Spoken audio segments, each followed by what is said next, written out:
G'day, I'm Kim. I'm Adrian. We're from Australian Muscle. We are. And today we're talking Supps. We are talking supplements in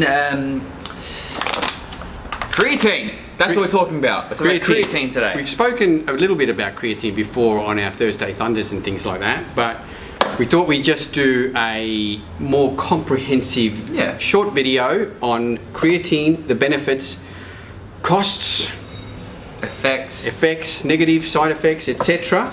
And why you should be, or maybe you shouldn't be using creatine. Yeah, or maybe you should start using it, or start using it. Yeah, all right. I'll give you a little bit of a history on creatine.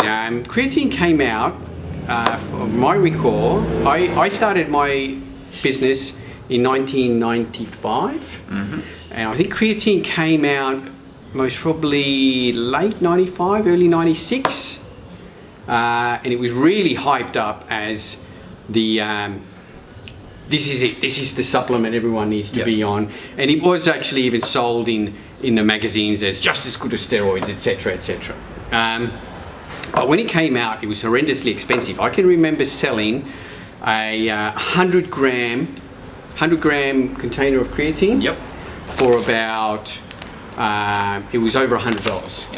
In comparison to today's standards, where 500 grams, like for instance this one here, is $29.95 for $30. Or you can get a kilo for $40. $49.95. So creatine now is really cheap. When the first kilo container came out, it was like $300. Yeah, but people still used it. But what is creatine, Adrian? Well, creatine is I believe it's a non-essential amino acid.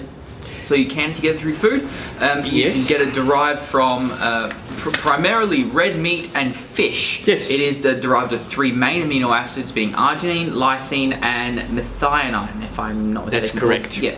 So what creatine is, it stores in the muscle as creatine phosphate, which is part of the Krebs cycle, ATP, adenosine triphosphate, the creatine phosphate, which is your muscle energy cycle. Yes, your Krebs cycle, which controls explosive movements. Yep.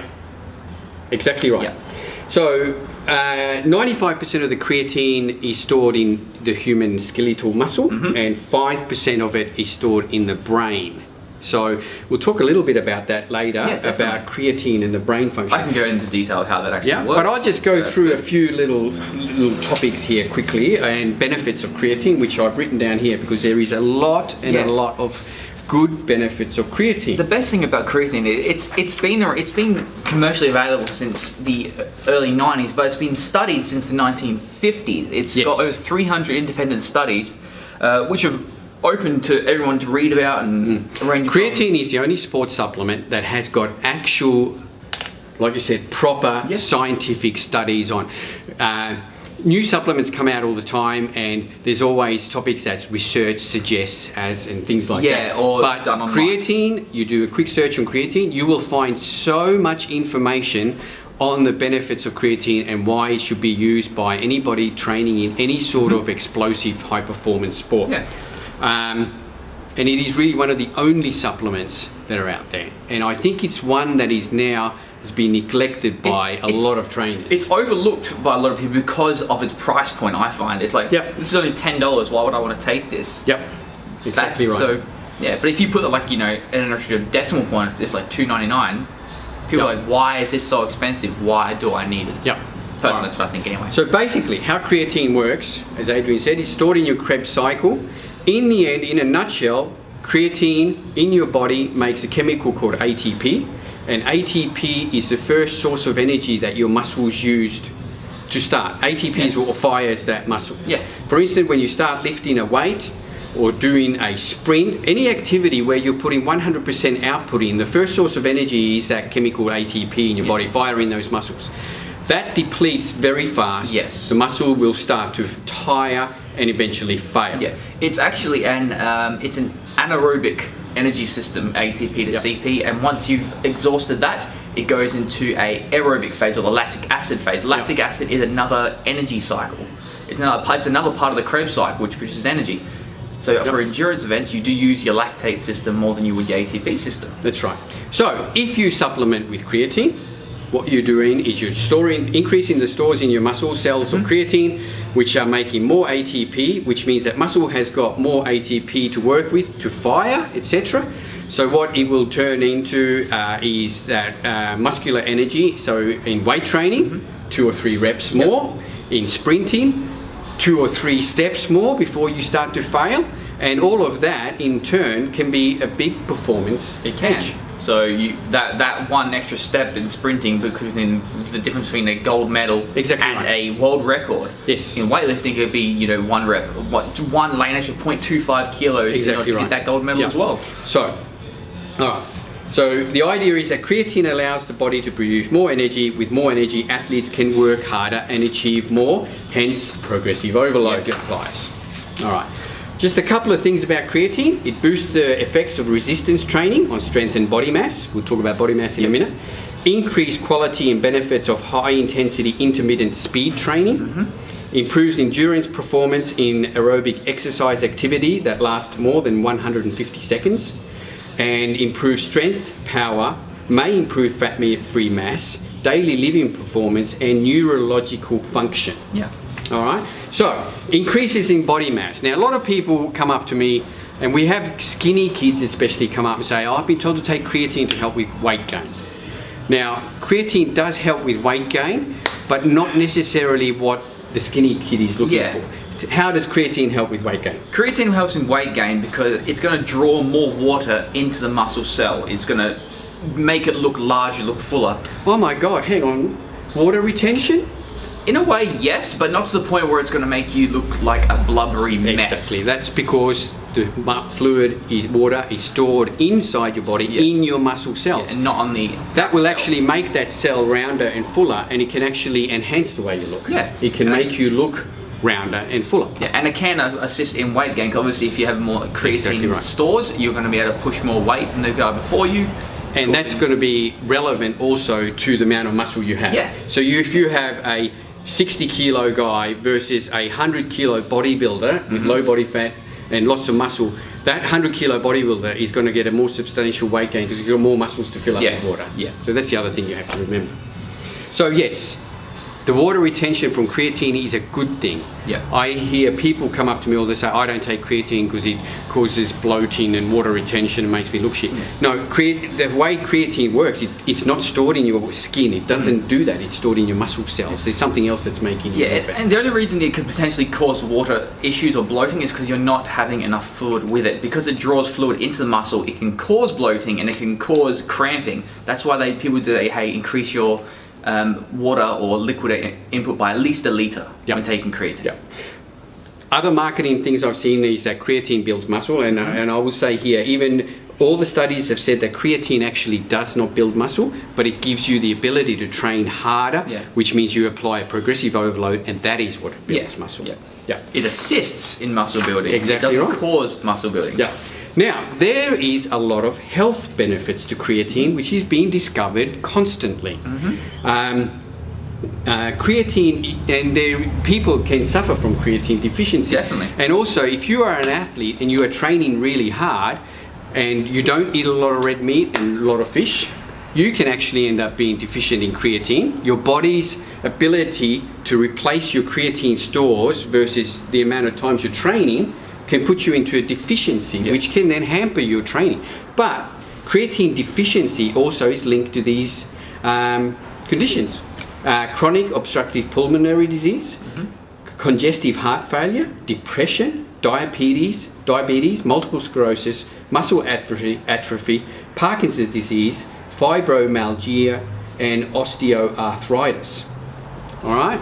So they can be signs of actual creatine deficiency, and increasing your creatine supplementation can help alleviate those. It can help alleviate some symptoms, but it's not going to obviously fix the underlying issue. The latest studies that have shown that creatine supplements are used to increase creatine stores in the brain, and this can help relieve seizures, symptoms of autism, and movement disorders such as multiple sclerosis. And the way this actually works is because every cell, every muscle fiber, every part of your body does use the Krebs cycle. In your brain you have neurons, and in your muscle you have myocytes. Both of them, they use the ATP-CP system. So you do need creatine. That's why it's so good, because like Kimmo said at the start, 95% is stored in your muscle cells and 5% is stored in your liver and brain. Yep. So 5% of creatine that you're taking in is going to go directly to your neurons, helping everything fire quicker and be more adaptable in a way. Yep, exactly right. So if you, one of the studies have shown creatine in muscular deficiency, muscular dystrophy. So short-term creatine supplementation improves muscle strength in people with muscular dystrophies. Using creatine every day for 6 to 18 weeks improves muscle strength and reduces fatigue in people with muscular dystrophy. Yeah. So there you go. So and that's linked through that brain. Muscle dystrophy is when the brain, the part of the brain that controls muscles, starts deteriorating, and you lose control, you lose function. Yep. It also can prevent the loss of cells that are typically affected by Parkinson's disease. Can alleviate depression, increases cognitive ability. All right. So this is obviously because it's stored in the brain. Your brain helping the neurons fire quicker because it's using its Krebs cycle. And this is one of the studies we talked about before, was about vegans. And we did. I did expect a bit of backlash from that, because it seems like we're picking up, but no, we're trying to help. Yes, because exactly right. Vegans, vegetarians, they obviously don't have enough. They don't get a lot of red meat, a lot of fish in their diet, or none at all. Yep, and they can be deficient in those 3 amino acids. They can be deficient in those 3 amino acids. So it is very beneficial for vegans and vegetarians to be supplementing with creatine. And this is actually a non-training vegans. No, this is just in general. Yeah, exactly right. Yeah, because of your diet, you can be very deficient in creatine. All right.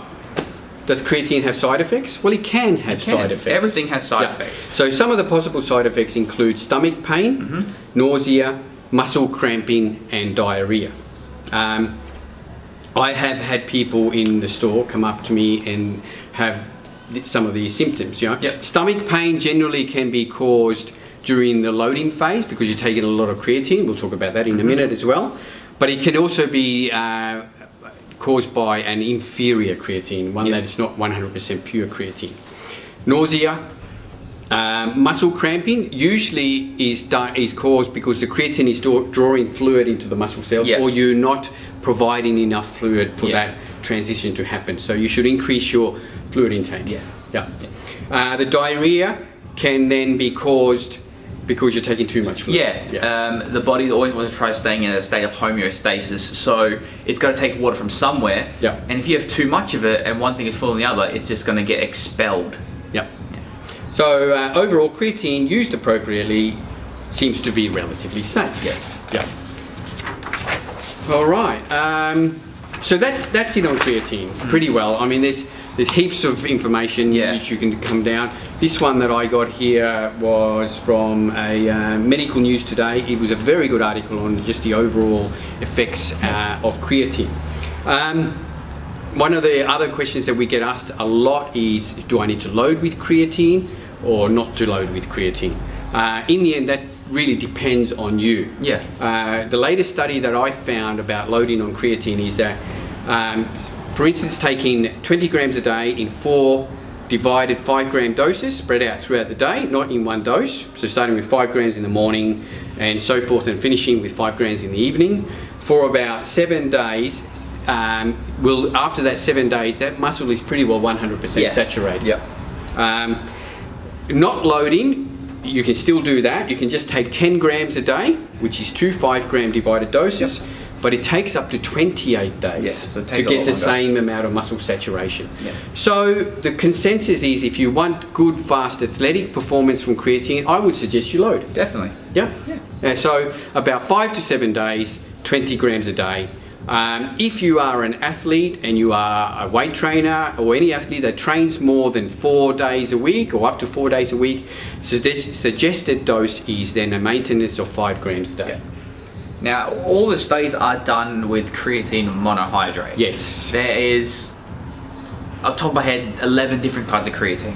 And they vary in different ways. They all vary from creatine anhydrous, which is creatine with no water molecule. Creatine monohydrate is creatine, so it's one water molecule causing it a monohydrate.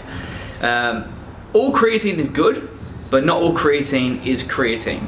No, and if there's no evidence to show that all these other derivatives of creatine are any better than monohydrate. Yeah. All the tests that I can find on the benefits of creatine are all based on monohydrate. Yeah.